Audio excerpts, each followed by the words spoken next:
On l'attendait, on l'espérait pour beaucoup. Jude Bellingham portera le maillot du Real Madrid à partir de la saison prochaine.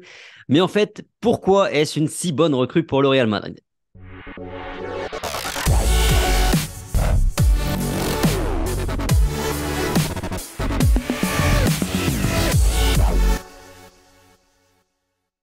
Bonjour à tous, j'espère que vous allez bien. On se retrouve aujourd'hui pour une nouvelle vidéo. On va faire un petit focus aujourd'hui sur Jude Bellingham, la nouvelle recrue du Real Madrid. Alors, ça n'a pas été totalement officialisé au moment où on tourne la vidéo par le Real Madrid, mais par Dortmund, si. Donc, je pense qu'on peut avoir confiance en la source qui est le Borussia Dortmund. Et allez, on va regarder un petit peu tout ça avec Rota. Salut Rota, comment ça va? Bah écoute, ça va, Tom, merci, j'espère que toi aussi d'ailleurs. Ça va super bien. On a un début de mercato qui est bien agité. Mais on va rester sur la thématique du jour. Il y a déjà pas mal de choses à dire. Rota, donc une opération bouclée selon les chiffres annoncés par Dortmund à 103 millions d'euros, plus jusqu'à 30% de la même somme sous la forme de bonus. C'est beaucoup, c'est le deuxième plus gros transfert de l'histoire du Real Madrid. Et en même temps, bah, moi j'ai l'impression que le Real a bien géré ça, que c'est plutôt une bonne affaire qui a été faite. Bah disons que sur les dernières semaines, les derniers mois, on s'attendait à un montant un peu plus élevé. Il faut se le dire, de toute façon, chaque année, et ça sera encore plus le cas dans les années à venir, les records de transfert vont tomber on est vraiment sur une augmentation, une accentuation de ces prix de transfert. C'est dû au marché, c'est dû au business que représente le football de plus en plus. On le sait, donc voilà, des records qui se cassent comme ça, c'est pas très inquiétant, c'est juste un peu la suite logique des choses, peut-être malheureusement, mais en tous les cas, c'est comme ça qu'elle marchait. Et puis, il y avait une forte concurrence sur Bellingham. Il y avait énormément de clubs intéressés, de très très gros clubs, des clubs à fort potentiel, des clubs d'avenir. Et puis, Jude Bellingham a élu le Real Madrid. Donc, voilà, c'est une très très belle opération. C'est un très jeune joueur qui a un énorme potentiel et qui va, je pense, parfaitement pouvoir enchaîner avec la transition entre les anciens et les plus jeunes. Donc, on peut que se ravir de ce transfert.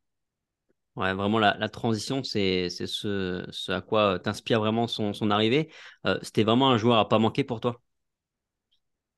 Alors, il y avait un profil qui me plaisait un peu plus encore en Europe, qui est un peu différent parce que plus polyvalent et peut-être un peu plus offensif. Mais c'est vrai que pour moi, le joueur avec le plus de potentiel en Europe actuellement à ce jeune âge, c'était Moussiala, qui pour moi était ma petite pépite, mon petit chouchou.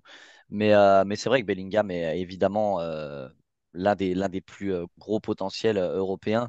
C'est un très très bon joueur. Il est très jeune, comme je l'ai dit. Il est aussi polyvalent et puis il a des qualités qui sont énormissimes et voilà, il est très très précoce. Donc ça s'inscrit un peu dans ce que fait le Real Madrid ces derniers temps avec les achats de Vinicius, Rodrigo ou d'autres joueurs qui ont un petit peu moins bien fonctionné. Voilà, c'est d'attirer les plus gros talents, peu importe d'où ils viennent dans la partie du monde, mais qui soient très très jeunes pour pouvoir exploser et faire la transition justement, comme on le disait, avec les plus anciens qui forcément arrivent un petit peu sur la fin. Et concrètement, il va porter quoi au Real pour ceux qui ne connaîtraient pas plus que ça son profil? Il va apporter énormément de volume de jeu parce que c'est un joueur qui, malgré le fait qu'il soit un petit peu frêle, a beaucoup d'impact et surtout c'est un joueur doté voilà, de très très belles qualités techniques. C'est un joueur qui, un peu comme souvent, j'ose le dire, mais c'est vrai que c'est des cerveaux, c'est un peu des joueurs qui comprennent tout avant tout le monde ou qui voient tout avant tout le monde. Il a une très très belle vista, il a une très belle patte, il a un jeu de passe court et long très très bon. Donc voilà, c'est un joueur assez complet, c'est un joueur qui a un énorme volume de jeu, qui a aussi de très très bonnes capacités physiques. Et ça, c'est important parce qu'au Real Madrid, il faut être remuant. Parfois, le Real Madrid va avoir le ballon face à des petites équipes et là, il va falloir évidemment faire tourner et donc disposer de qualités techniques. Parfois également, le Real Madrid va un peu plus subir, opérer en contre et là, il faut avoir un gros volume et un gros impact. Et je pense qu'il répond un petit peu à tous les critères. Il répond à beaucoup de choses que va vouloir obtenir de lui Ancelotti. Il coche énormément de cases et voilà, c'est un profil qui est très intéressant. Ouais, pour tailler un petit peu tes propos, j'ai creusé moi un peu en termes de statistiques. Et c'est vrai que c'est impressionnant dans le sens où c'est un joueur qui est déjà très très complet et qui a seulement 19 ans.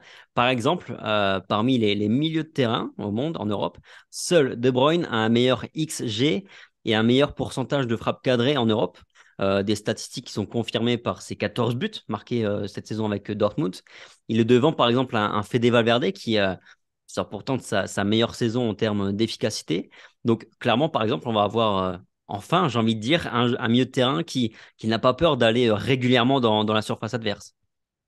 On va avoir des profils qui aiment se projeter. On a fait des Valverde qui aiment casser des lignes, on a Kamavinga qui aime prendre le jeu à son compte, et on aura un Jude Bellingham qui aime ces deux options-là et qui en plus a une belle frappe de balle. Donc, tout comme Valverde d'ailleurs, hein. Donc, c'est vraiment un profil qui va être intéressant. Je pense que le Real Madrid va pouvoir obtenir des armes offensives supplémentaires par ses milieux de terrain. Donc voilà, ça va être certainement un parti pris parce que si la jeunesse se confirme, on a également Ceballos, c'est quelqu'un qui se projette beaucoup. On aura un profil de joueur très offensif, mais je pense que pour la philosophie historique du Real, c'est une bonne nouvelle. Ce sont des bonnes nouvelles que d'avoir des joueurs de cette trempe-là, des joueurs qui osent, des joueurs qui ont envie de marquer, des joueurs qui, malgré leur poste, aiment être décisifs, aiment créer. Et je pense que Bellingham s'inscrit parfaitement dans cette philosophie historique-là. Ouais, pour compléter un peu son dossier, j'ai regardé. Jeu de passe courte, passe longue, tout ça, il maîtrise, il n'y a pas de souci. C'est un joueur qui est très bon techniquement. Il a une autre qualité qui va vachement faire du bien à ce Real, je pense, c'est sa capacité aussi à dribbler. 5 dribbles par match en moyenne et une efficacité supérieure à 50% dans son taux de tentative. Là encore, c'est quelque chose qui manque un petit peu au Real. On a un profil genre Valverde qui, oui, est capable de casser des lignes, mais pas tellement dans les petits espaces, il est moins à l'aise. Là, on a un joueur qui va être aussi à l'aise dans ce schéma-là. Ouais, c'est un joueur qui est percutant et le Real Madrid manque énormément de percussion, notamment au niveau offensif, parce que c'est vrai qu'à part Vinicius, on a très peu de joueurs qui vont provoquer les 1 contre 1, un petit peu Rodrigo également. Mais on le sait, Asensio le faisait que très peu, et d'autres joueurs avaient un taux de réussite bien moins important. Donc là, d'avoir des milieux qui vont jouer en ce sens, sans oublier, je l'espère en tout cas, leur tâche défensive également, ça va être intéressant. En tout cas, moi, j'ai hâte de voir l'animation que va créer Ancelotti avec tout ce beau monde. Parce que je pense qu'on aura la possibilité, grâce à ce milieu-là, grâce à ce type de milieu et tous les milieux qu'on va posséder la saison prochaine, de pouvoir avoir différents schémas de jeu, s'adapter à différentes tactiques. Et je pense que ça va être très intéressant de voir comment le Real va évoluer à ce niveau-là. Ouais. Et là, je vais peut-être t'étonner un petit peu. En tout cas, moi, ça m'a surpris en découvrant les statistiques parce que c'est pas forcément, enfin, c'est même pas ça à quoi on pense quand on pense à Bellingham. Mais Jude Bellingham est un joueur qui défend et qui défend vraiment bien. Si bien en termes de statistiques, hein, bien sûr, il a un impact qui est équivalent à celui de Goretzka du Bayern Munich. Et il est bien au-dessus, par exemple, d'un Fede Valverde, dont on loue quasiment systématiquement après les matchs les efforts défensifs.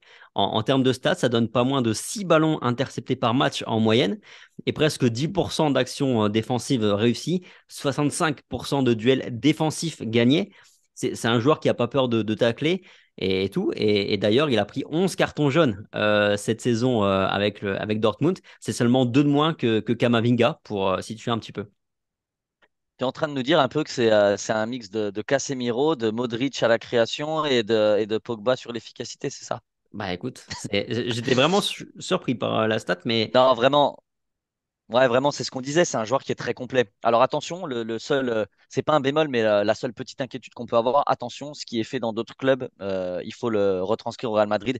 Ça peut être très compliqué pour certains. Il y a énormément de joueurs pour lesquels le maillot du Real a été très compliqué à porter, et notamment les joueurs anglais. Donc attention, je pense qu'il va devoir être bien entouré. Le Real Madrid va devoir être patient également. On le voit avec Tchouaméni. Je pense qu'il faut être patient avec ces jeunes joueurs. Il y a du potentiel, il y a de la qualité, c'est certain.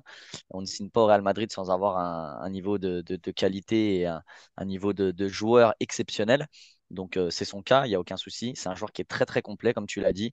Je pense qu'en plus, au Real, comme beaucoup de joueurs, il va s'étoffer physiquement. Je pense qu'il va travailler différemment. D'un championnat à l'autre, il y a aussi des choses qui sont travaillées différemment. Et je pense que ça va aussi venir compléter un petit peu son panel de qualité.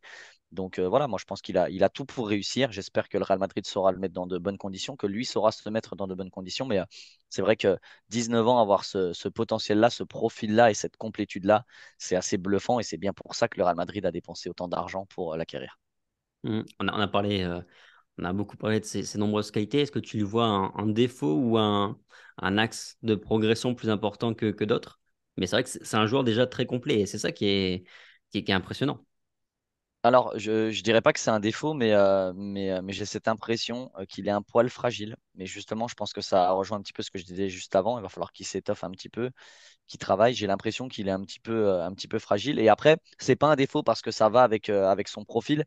C'est un joueur enfin, ça me semble compliqué qu'il fasse 90 minutes au même niveau, mais ça me semble aussi logique parce qu'il a une débauche d'énergie qui est telle. Il se projette énormément, il revient défendre, il va à la charge, il n'hésite pas à faire les efforts. Donc forcément, sur 90 minutes, c'est compliqué. C'est pas de réels défauts, c'est juste que je pense que c'est un joueur qu'il faut savoir bien gérer parce qu'il est jeune, il est dans un profil Mbappé. C'est des joueurs qui ont envie de tout jouer, de tout faire. Et je pense qu'il a besoin de se gérer un petit peu parce que c'est un joueur qui a, comme je le disais, une débauche d'énergie qui est énorme. Et forcément, ça peut être assujetti à blessure. Donc voilà, c'est juste un petit peu ça qui me rend un petit peu inquiet, mais c'est vraiment pour souligner du détail. Ouais. En parlant de ça, c'est vrai qu'il y a eu quelques mois, il me semble qu'il y a eu des rumeurs sur un problème au genou, une possible opération là en fin de saison. Mais bon, a priori, tout ça, c'est pas avéré, donc plutôt bonne nouvelle. Et du coup, est-ce que tu l'imagines titulaire, toi, dès la saison là, à venir? Et à la place de qui? Dans quel positionnement exact? C'est compliqué de dire ça. Très honnêtement, c'est compliqué parce que on aura toujours Ancelotti et Modric et Kroos auront forcément énormément d'importance.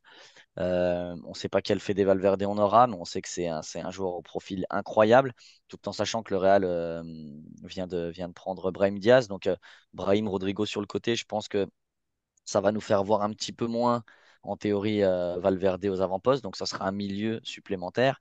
Il y a aussi le profil de Dani Ceballos qui est intéressant. Le Real Madrid recrute à gauche. Donc, en théorie, et ça, je l'espère, Camavinga va vraiment aussi être considéré comme un milieu de terrain. Donc, on aura vraiment 6 joueurs pour 3 places. Parce que je ne pense pas que le Real d'Ancelotti changera de système de jeu.